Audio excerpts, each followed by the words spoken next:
simplicité, genre, bien sûr, c'est normal, 8 ans, qu'est-ce que c'est 8 ans? Et puis quand vous réfléchissez, en fait, il a raison. Disons que vous avez encore 30 ans de vie devant vous, 40 ans de vie devant vous. Si vous vous faites capable de dire que je vais faire le meilleur riz du monde simplement en passant 8 ans à faire du riz, c'est pas grand-chose comme investissement. Et c'est la même chose sur la génération de leads. La seule façon de générer des leads, c'est d'abord d'avoir un mindset que toute personne est un lead. Alors, je vais vous raconter une petite anecdote que j'adore. Lavinia, qui était ma compagne entre le début d'Anyone Can Scale et la fin, mais qui reste une très très bonne amie. J'arrêtais pas de l'embêter en lui disant « Ton problème, c'est que tu n'as pas assez de leads. Si tu n'as pas assez de leads, tu peux pas avoir de taux de conversion. Si tu n'as pas de conversion, tu n'as pas de clients. Et si tu n'as pas de clients, tu seras jamais forcé de scaler parce que tu trouveras toujours un moyen artisanal de rendre à tes clients ce qu'ils t'ont demandé. » Et puis, vous savez, quand vous êtes un médecin, vous êtes par nature pas un vendeur. Il y a énormément de professions, surtout dans la culture française, où vendre, c'est vu comme un grand mot. Donc la première chose, c'est de sortir de ce truc de « Ok, vendre, c'est un gros mot ». Non, vendre, c'est pas un gros mot. Pourquoi en France, le fait d'être épicier est une insulte? Je me le demande.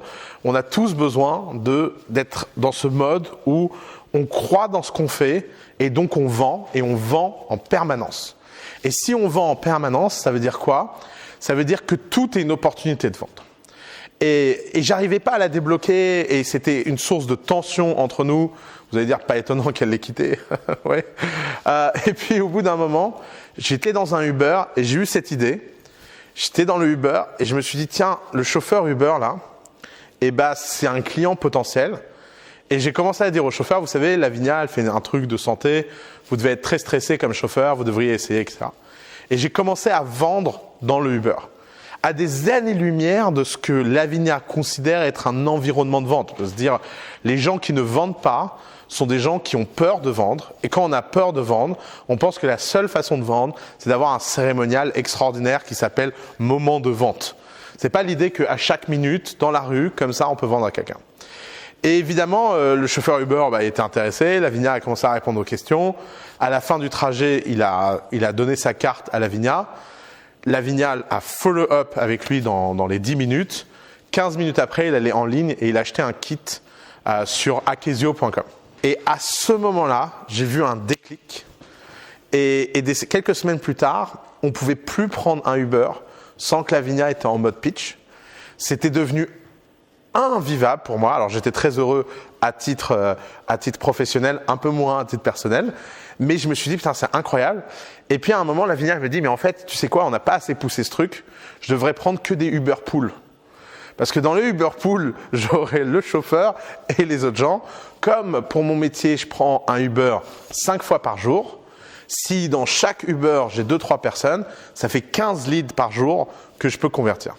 Et ça a été un vrai moment de décollage pour Akesio, parce que le secret de Anyone Can Scale, c'est qu'il faut d'abord apprendre à faire les choses sans scaler pour arriver à la limite de ce qui est faisable manuellement, et que c'est cette envie de toujours croître, toujours plus, qui donne envie de prendre le temps de bâtir des choses de long terme. Mais ça ne sert à rien d'aller dans sa cave et de préparer des choses pendant des semaines et des semaines et des semaines pour après avoir 0 client. Le prémature scaling, c'est comme ça que les Américains appellent le fait de scaler trop vite. Le prémature scaling est l'une des causes de mort des entreprises les plus violentes. C'est quoi le prémature scaling? C'est le fait d'être tellement persuadé que ce qu'on fait va marcher, d'investir énormément dans la scalabilité de quelque chose qui est en fait relativement théorique, on ne sait pas encore si ça va marcher ou pas, et de se retrouver dans la situation à avoir fait tout cet investissement en amont pour rien. Et à la fin, on est déprimé parce qu'on a fait trop d'efforts pour rien. Si vous passez 1 an dans votre cave à faire un logiciel et que personne n'utilise ce logiciel, la chute, elle va être dure. Parce qu'il ne va pas falloir jeter 1 semaine de travail, il va falloir jeter 1 an de travail. Et survivre psychologiquement au fait de jeter 1 an de sa vie par la fenêtre, c'est très dur. Survivre à jeter 1 semaine de sa vie par la fenêtre, c'est un peu plus abordable. C'est la même chose sur le scale. La raison pour laquelle vous avez besoin de mettre la génération de leads en avant, c'est parce que la génération de leads, c'est ce qui va sous-tendre tous les besoins de scale. Plus vous avez de leads, plus vos opérations sont complexes, plus vos opérations sont complexes, plus vous avez besoin d'être capable